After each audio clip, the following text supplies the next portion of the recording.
Hi. நல்லா மொறு மொறுன்னு தோசை சுட்டு நான் சொல்கிற சட்னி மட்டும் வச்சு சாப்பிட்டிங்கன்னா அடுத்து எப்போ தோசை சுட்டாலும் இந்த ஒரு சட்னி மட்டும்தான் நீங்கள் செஞ்சு சாப்பிடுவீங்க. நல்லா காரசாரமான வெங்காய சட்னி எப்படி செய்கிறதுன்னு பார்த்துடலாமா? ஒரு பேனில் எண்ணெய் ஊற்றிக்கோங்க. எண்ணெய் சூடானதுக்கப்புறம் 2 பெரிய வெங்காயம் நான் கட் பண்ணி சேர்த்துருக்கேன். 3 வரமிளகாய் சேர்த்துருக்கேன். கொஞ்சம் புளி, ஒரு பல் பூண்டு சேர்த்து நல்லா வதக்கிக்கோங்க. இது கூட காஷ்மீரி சில்லி பவுடர் 1 ஸ்பூன், ஜீரகம் கொஞ்சம், மல்லித்தலை கொஞ்சம் சேர்த்துக்கோங்க. நான் அந்த வீடியோ எடுக்கிறதுக்கு மறந்துட்டேன். சேர்த்து நல்லா வதக்கிடுங்க. வதக்கிட்டு நல்லா ஆற வச்சுருங்க.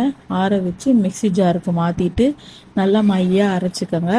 அரைச்சிட்டு எப்பயும் போல் எண்ணெய் ஊற்றி கடுகு போட்டு கருவேப்பிலை போட்டு தாளித்து கொட்டிடுங்க. அவ்வளோதான், நம்ம வெங்காய சட்னி ரெடி ஆயிடுச்சு. இதை நீங்கள் நல்லா மொறு மொறுன்னு தோசை சுட்டு சாப்பிட்டிங்கன்னா அவ்வளோ சூப்பராக இருக்கும்.